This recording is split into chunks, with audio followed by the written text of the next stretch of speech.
Been a long day for y'all. I know it was easy getting into the pre-meeting. There was no problem getting through those doors, was it? Was there? Anyway, hello everyone. Well, I've just finished the last meeting of this week's long trip, the U.S.-Russian summit. And I know there were a lot of hype around this meeting, but it's pretty straightforward to me, the meeting. One, there's no substitute, as those of you who have covered me for a while know, for face-to-face dialogue between leaders. None. And President Putin and I had share a unique responsibility to manage the relationship between two powerful and proud countries. A relationship that has to be stable and predictable. And we should be able to cooperate where it's in our mutual interest. And where we have differences, I want President Putin to understand why I say what I say and why I do what I do, and how we'll respond to specific kinds of actions that harm America's interest. Now, I told President Putin my agenda is not against Russia or anyone else. It's for the American people.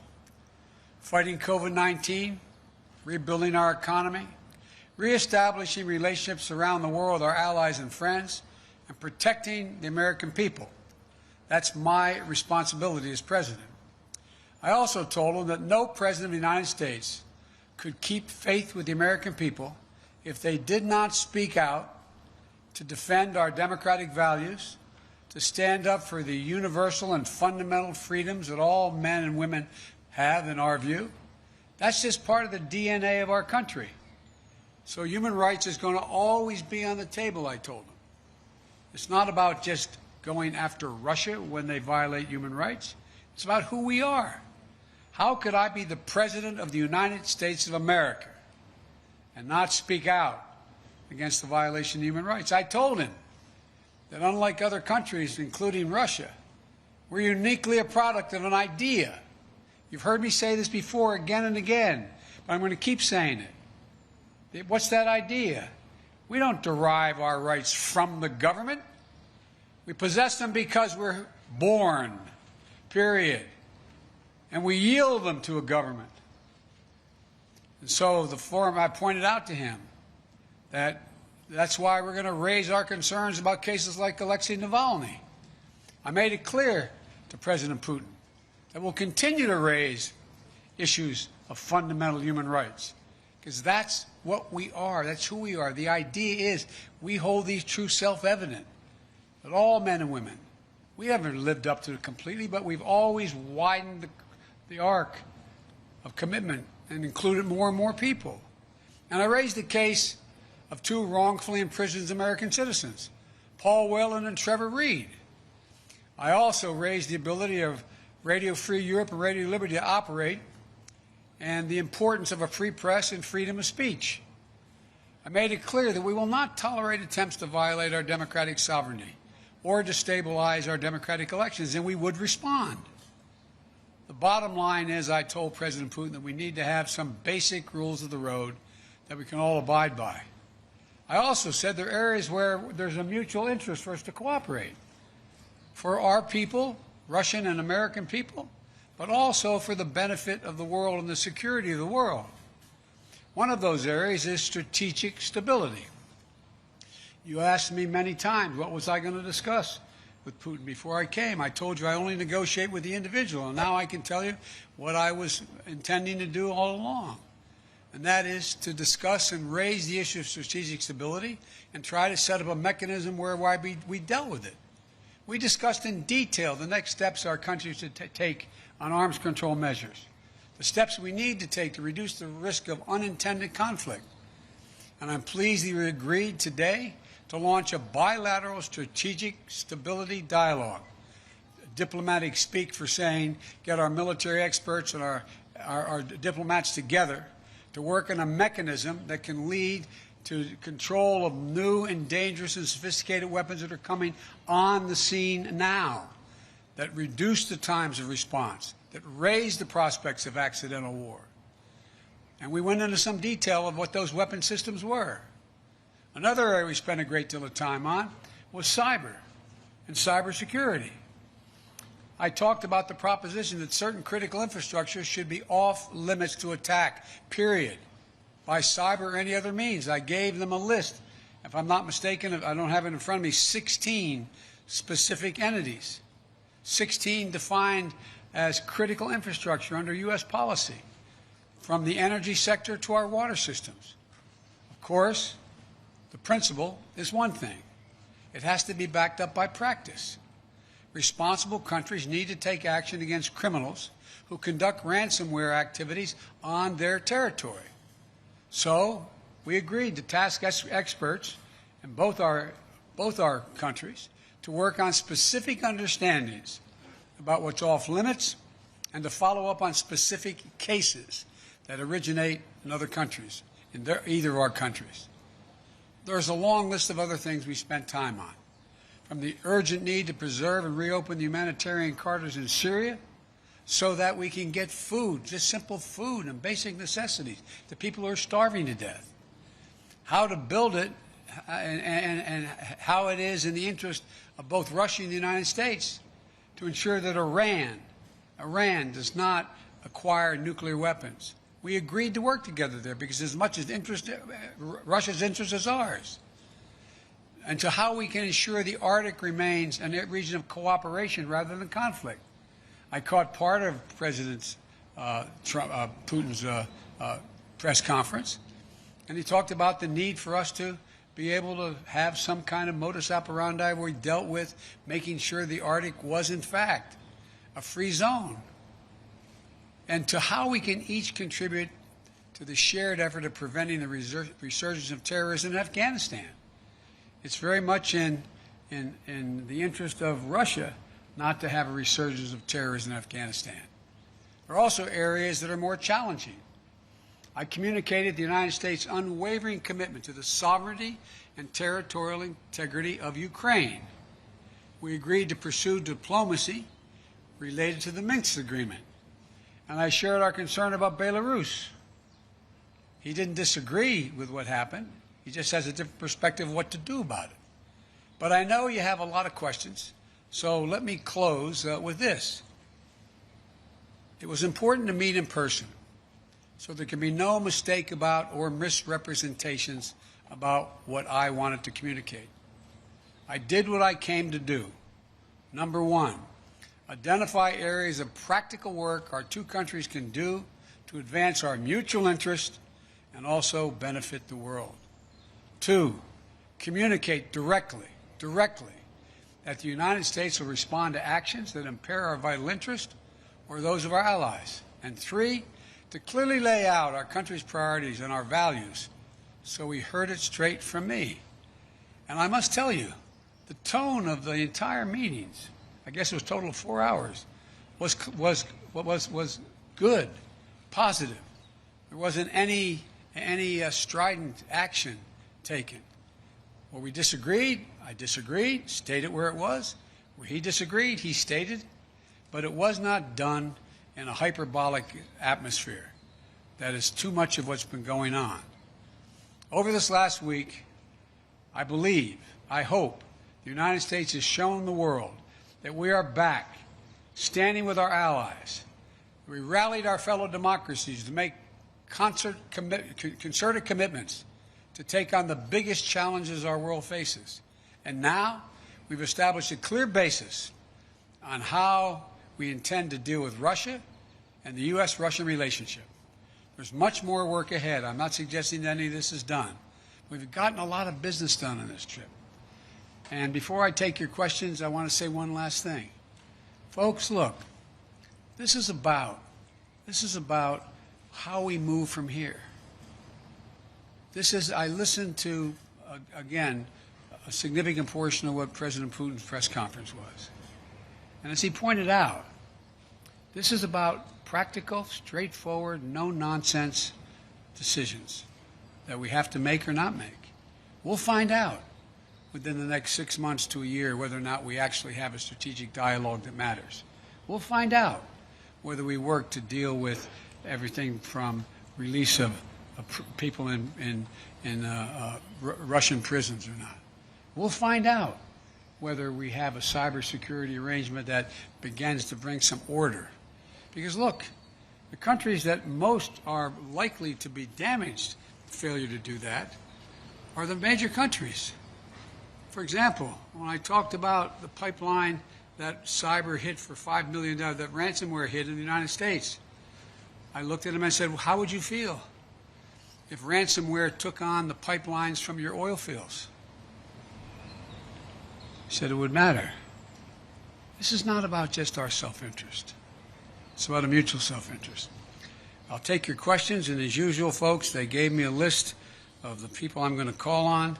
So, Jonathan, Associated Press. Thank you, sir. U.S. intelligence has said that Russia tried to interfere in the last two presidential elections and that Russia groups are behind hacks like SolarWinds and some of the ransomware attacks you just mentioned. Putin, in his news conference just now, accepted no responsibility for any misbehavior. Your predecessor opted not to demand that Putin stop these disruptions. So what is something that concrete, sir, that you achieve today to prevent that from happening again, and what will the consequences you threaten him? Whether I stopped it from happening again, he knows I will take action, like we did when this last time out. What happened was we, in fact, made it clear that we were not going to continue to allow this to go on. The end result was we ended up withdrawing, they went up withdrawing ambassadors. We closed down some of their facilities in the United States, etc. He knows there are consequences. Now, look, one of the consequences that I don't know, I shouldn't say this, unfair of me. I suspect you may all think doesn't matter. But I'm confident matters to him, and to other world leaders of big nations. His credibility worldwide shrinks. Let's get this straight. How would it be if the United States were viewed by the rest of the world as interfering with the elections directly of other countries, and everybody knew it? What would it be like if we engaged in activities that he is engaged in? It diminishes the standing of a country that is desperately trying to make sure it maintains its standing as a major world power. And so it's not just what I do, it's what the actions that other countries take, in this case Russia, that are contrary to international norms. It's the price they pay. They are not able to dictate what happens in the world. There are other nations of significant consequence, i.e. the United States of America being one of them. Mr. President, just a quick follow on the same theme of consequences. You said just now that you spoke to him a lot about human rights. What did you say would happen if opposition leader Alexei Navalny dies? I made it clear to him that I believe the consequences of that would be devastating for Russia. I'll go back to the same point. What do you think happens when he's saying it's not about hurting Navalny, all the stuff he says to rationalize the treatment of Navalny, and then he dies in prison?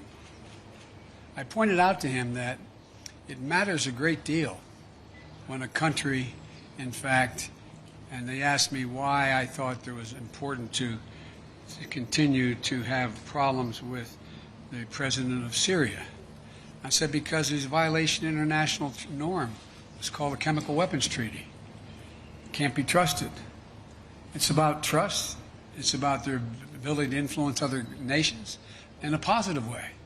Look, would you like to trade our economy for Russia's economy? Would you like to trade? And by the way, we talked about trade. I don't have any problem with doing business with Russia as long as they do it based on international norms. It's in our interest to see the Russian people do well economically. I don't have a problem with that. But if they do not act according to international norms, then guess what? That not only won't happen with us, it will not happen with other nations. And he kind of talked about that, didn't he, today? About how the need to reach out to other countries to invest in Russia. They won't, as long as they are convinced that, in fact, the violations, for example, the American businessman who was in house arrest, and I pointed out, you want to get American business to invest, let him go. Change the dynamic. Because American businessmen We're ready to show up. They don't want to hang around in Moscow. I mean, look, guys, I know we make foreign policy out to be this great, great skill that somehow is sort of like a secret code. All foreign policies is a logical extension of personal relationships. It's the way human nature functions. And understand, when you run a country that does not abide by international norms, and yet you need those international norms to be somehow managed so that you can participate in the benefits that flow from them, it hurts you. That's not a satisfying answer. Biden said he'd invade Russia. It's not, By the way, that was a joke. That's not true. But my generic point is, it is more complicated than that. David Sanger. I thought I just saw David. There he is. Thank you, Mr. President. In the run-up to this discussion, there's been a lot of talk about the two countries spilling down into a Cold War. And I'm wondering if there was anything that you emerged from in the discussion that made you think that With your permission, I'm going to take my coat off. The sun is hot. Anything that would make you think that Mr. Putin has decided to move away from his fundamental role as a disruptor, particularly a disruptor of NATO and the United States. And if I could also just follow up on your description of how you gave him a list of critical infrastructure in the United States, did you lay out very clearly what it was that the penalty would be for interfering in that critical infrastructure? Did you leave that vague? Did he respond in any way to it? Let me answer your first. Well, I'll answer your second question first. I pointed out to him we have significant cyber capability, and he knows it. He doesn't know exactly what it is, but it's significant. And if in fact they violate these basic norms, we will respond. Cyber. He knows, in the cyber way. Number two, I think that the last thing he wants now is a Cold War. Without quoting him, which I don't think is appropriate, let me ask you a rhetorical question. You got a multi-thousand-mile border with China. China is moving ahead, hell-bent on election, as they say, seeking to be the most powerful economy in the world, the largest, and the most powerful military in the world. You're in a situation where your economy is struggling. You need to move it in a more aggressive way than in terms of growing it. And I don't think he's looking for a Cold War with the United States. I don't think it's about as I said to him, I said, your generation and mine are about 10 years apart. This is not a kumbaya moment, as he used to say back in the 60s in the United States, like, let's hug and love each other. But it's clearly not in anybody's interest, your country's or mine, for us to be in a situation where we're in a new Cold War. And I truly believe he thinks that. He understands that. But that does not mean he's ready to, quote, figuratively speaking, lay down his arms and say, come on. He still, I believe, is concerned about being, quote, encircled. He still is concerned that we, in fact, are looking to take him down, etc. He still has those concerns. But I don't think they are the driving force as the kind of relationship he's looking for with the United States. Jennifer Jacobs. Thank you. Thanks. Thank you, Mr. President. Is there a particular reason why the summit lasted only about 3 hours? We know you had maybe allotted 4 to 5 hours. Was there any reason it ran shorter? Also, President Putin said that there were no threats or scare tactics issued. Do you agree with that assessment, that there were no threats or scare tactics? Yes. And also, did you touch on Afghanistan and the safe withdrawal of troops? Yes, and yes. Let me go back to the first part. The reason it didn't go longer is when the last time two heads of state have spent over 2 hours in direct conversation across the table, going into excruciating detail. You may know of time, I don't. I can't think of one. So we didn't need, as we got through, when we brought in the larger group, our defense, our intelligence, and our foreign, my foreign minister wasn't foreign minister, my Secretary of State was with me the whole time. our ambassador, etc. We brought everybody in. We had covered so much. And so there was a summary done by him and by me of what we covered. Lavrov and Blinken talked about what we had covered. We raised things that required more amplification or made sure we didn't have any misunderstandings. And so it was kind of after 2 hours there, we looked at each other like, okay, what next?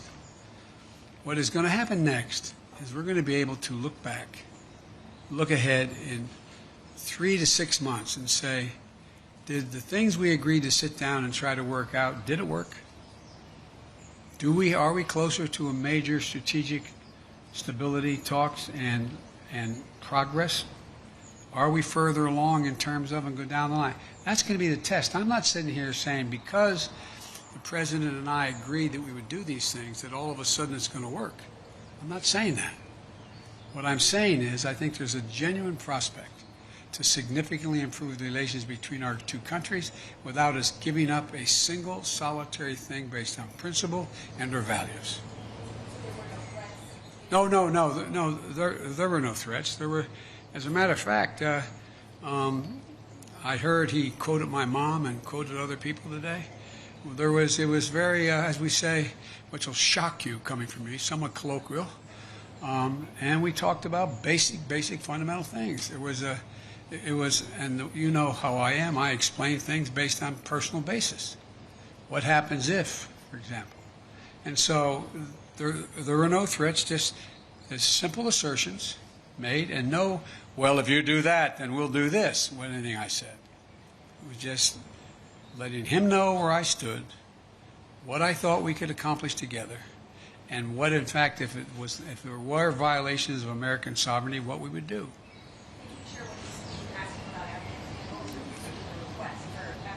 No, he asked us about Afghanistan. He said that he hopes that we're able to maintain some peace and security, and I said that has a lot to do with you. He indicated that he was prepared to, quote, help on Afghanistan. I won't go into detail now, and help on Iran, and help on, and in return we told him a lot what we wanted to do relative to bringing some stability and economic security or physical security to the people of Syria and Libya. So we had those discussions. Yamiche. Thanks so much, Mr. President. Did you say that you didn't issue any threats? Were there any ultimatums made when it comes to ransomware? And how will you measure success, especially when it comes to these working groups on Russian meddling and on cybersecurity? Well, it's going to be real easy. They either, for example, on cybersecurity, are we going to work out where they take action against the ransomware criminals on Russian territory? They didn't do it. I don't think they planned it in this case. And are they going to act? We'll find out. Will we commit? What can we commit to act in terms of anything affecting, violating international norms that negatively affects Russia? What are we going to agree to do? And so I think we have real opportunities to move. And I think that one of the things that I noticed when we had the larger meeting is that people who are very, very well informed started thinking, you know, this could be a real problem. What happens if that ransomware outfit were sitting in Florida or Maine and took action, as I said, on their single lifeline to their economy, oil? It'd be devastating. And they're like, you could see them kind of go, oh, we'd do that, but like, whoa. So it's in everybody's interest that these things be acted on. We'll see, though, what happens from these groups we put together. The third one, yes, go ahead. Mr. President, when President Putin was questioned today about human rights, he said the reason why he's cracking down on opposition leaders is because he doesn't want something like January 6th to happen in Russia. And he also said he doesn't want to see groups formed like Black Lives Matter. What's your response to that, please? My response is kind of what I communicated, but I think that's a ridiculous comparison. It's one thing for literally criminals to break through cordon, go into the Capitol, kill a police officer, and be held unaccountable. and it is for people objecting and marching on the Capitol and saying, you are not allowing me to speak freely. You are not allowing me to do A, B, C, or D. And so they're very different criteria. Steve Holland, Reuters. President Putin said he was satisfied with the answer about your comment about him being a killer. Could you give us your side on this? What did you tell him? He's satisfied. Why would I bring it up again? And now that you've talked to him, do you believe you can trust him? Look, this is not about trust. This is about self-interest and verification of self-interest. That's what it's about. So I virtually almost anyone that I would work out an agreement with that affected the American people's interest, I don't say, well, I trust you, no problem. Let's see what happens.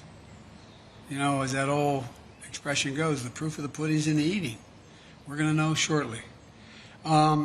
Igor, Radio Free Europe and Radio Liberty. Hello, Mr. President. Hello, Mr. President. You want to go in the shade? You can't. Can you see? Thank you. Yeah. All right. Yeah.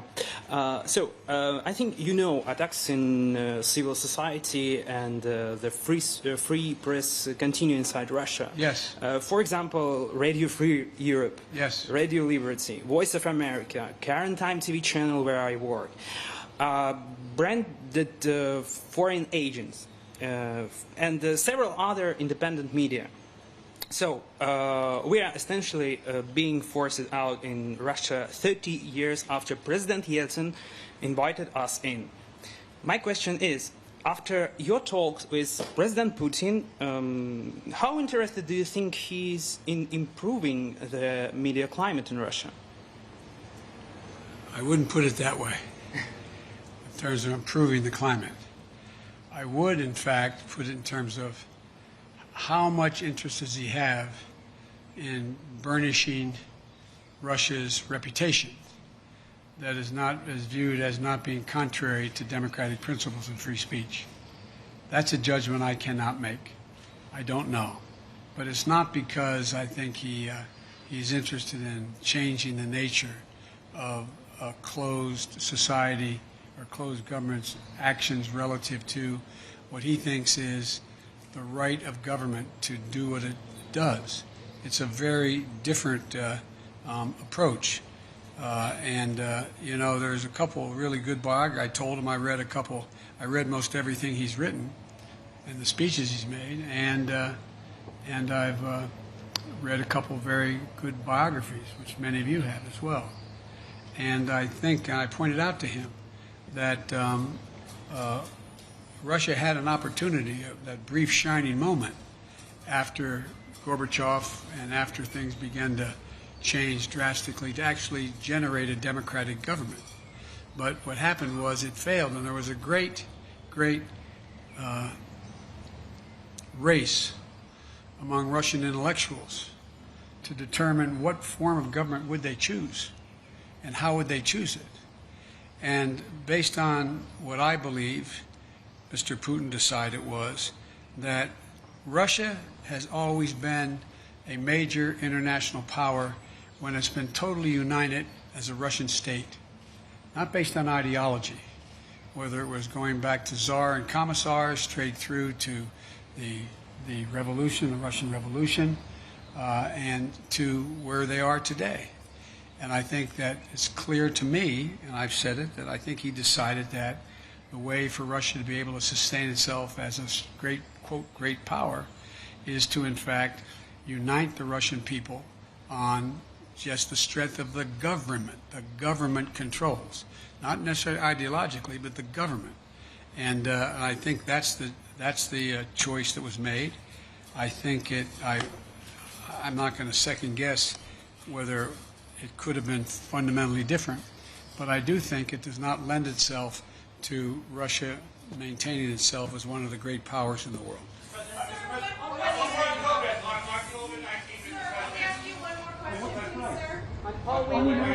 Thank you, sir.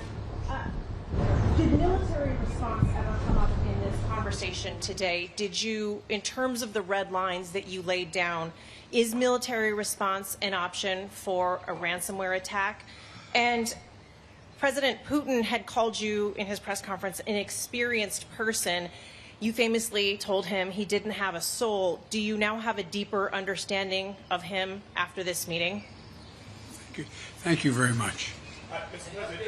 But on the military response, sir? No, we didn't talk about military response. In the spirit, Mr. President, of you saying that there is no substitute for face-to-face dialogue, and also with what you said at NATO, that the biggest problems right now are Russia and China. You've spoken many times about how you have spent perhaps more time with President Xi than any other world leader. So is there going to become a time where you might call him, old friend to old friend, and ask him to open up China to the World Health Organization investigators who are trying to get to the bottom of COVID-19? Let's get something straight. We know each other well. We're not old friends. It's just pure business. So I guess my question would be, you've said that you were going to press China. You signed on to the G7 communique that said the G7 were calling on China to open up, to let the investigators in. But China basically says they don't want to be interfered with anymore. So what happens now? The impact, the world's attitude toward China as it develops. China's trying very hard to project itself as a responsible and very, very forthcoming nation. That they are trying very hard to talk about how they're taking and helping the world in terms of COVID-19 and vaccines, and they're trying very hard. Look, certain things you don't have to explain to the people of the world. They see the results. Is China really actually trying to get to the bottom of this? One thing we did discuss, as I told you, in the EU and at the G7 and with NATO, what we should be doing, and what I'm going to make an effort to do, is rally the world to work on what is going to be the physical mechanism available to detect early on the next pandemic and have a mechanism by which we can respond to it and respond to it early. It's going to happen. It's going to happen, and we need to do that. Thank you. What did Putin say about Paul Whelan and Trevor Reed? What if you're not one of the 16? What did he say about Paul Whelan and Trevor Reed? I have hope. I say again, we can't hear you. I said the families of the detained Americans came up and we discussed it. We're going to follow through with that discussion. I am not going to walk away on that. Why are you so confident he'll change his behavior, Mr. President? Yeah, I'm not confident in changing behavior. What the hell? What do you do all the time? So when did I say I was confident? You said in the next 6 months you'll be able to determine. What I said was, let's get it straight. I said what will change their behavior is if the rest of the world reacts to them and it diminishes their standing in the world. I'm not confident of anything. I'm just stating the fact. But given his past behavior has not changed, and in that press conference after sitting down with you for several hours, he denied any involvement in cyber attacks, he downplayed human rights abuses, he even refused to say Alexei Navalny's name. So how does that account to a constructive meeting as President Putin? If you don't understand that, you're in the wrong business. Is the summit with China next? Cool, we need to load. Cool, we need to load quickly. Let's go. Quickly, cool.